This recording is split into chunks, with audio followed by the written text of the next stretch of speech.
This book's called Wolf in the Snow, and it's written by Matthew Cordell. You can see that first page. It's a little girl in a red sweater with her family and her dog in her nice warm home as it begins to snow. The dog, bark, bark, bark. He's warning the girl, saying goodbye as she goes. And she's walking through the snow. Over here, you can see the wolves. And they're over where there's a little more snow. Wolf in the Snow by Matthew Cordell.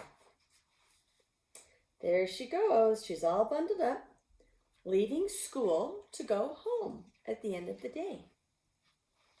And the wolves are on the prowl. It's snowy, so it's winter time. It's hard for them. They need to find food. She's walking through the winter, and it looks like the storm is making it very hard for her to see where she's going. And the same with the wolves. They're walking through the storm, and it makes them very hard to see where they're going. And look, they've left a little wolf pup behind. Maybe they don't realize he got separated.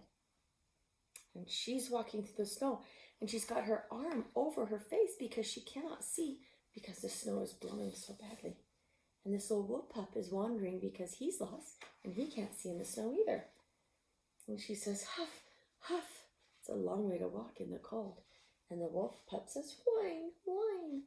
You can see they're going to meet up with each other. Oh, she puts out her arms and the wolf pup says, whine, whine, whine. He's afraid because he doesn't know her. And he turns to run away. But the snow's so deep, he sinks in it, and he starts to whine again. And she picks him up and saves him, and he starts to howl. Oh, he wants his mother. And she wonders because then from far away, she can hear the mother howling back. I bet his mother is looking for him. And she walks a long, long way, and she can hear the mother howling in the distance. She follows the howl. And she crosses a stream. It's very dangerous, so she falls in. And then she fights off it looks like a raccoon that growls at her. And she says, stay away from the wolf pup. And then she hears an owl screeching in the woods. And she's trying to be brave, but she looks like she's a little bit scared. She's holding on to the wolf pup. And then again, she hears, howl, howl. And she's huffing up the hill as she walks carrying the wolf pup. And finally, she walks and she sees the mother wolf. She has to be careful because sometimes mother wolves might eat little girls. You can see her eyes. She's a little bit afraid. The mother wolf looks, but she looks very nice. She can tell that that's her wolf pup. The little girl puts down the wolf pup and the mother wolf growls. Arr.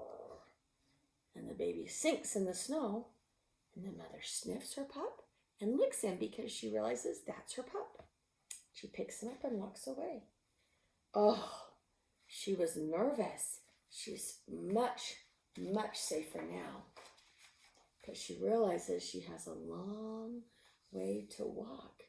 And she walks away, and here's the wolves, and here's the pup. Wolves hunt in packs to find food. All of a sudden, she hears bark, bark, bark. And she's huffing. She's trying to get home to the lights. Oh, but she's so tired. She just doesn't know if she can make it. She lays down in the snow because she's too tired to go any farther. But here come the wolves. What do you think they're going to do? She's so close to her home and safety. The wolves come around her, and the baby wolf licks her face.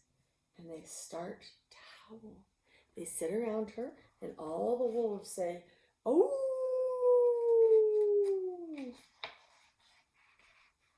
Bark, bark.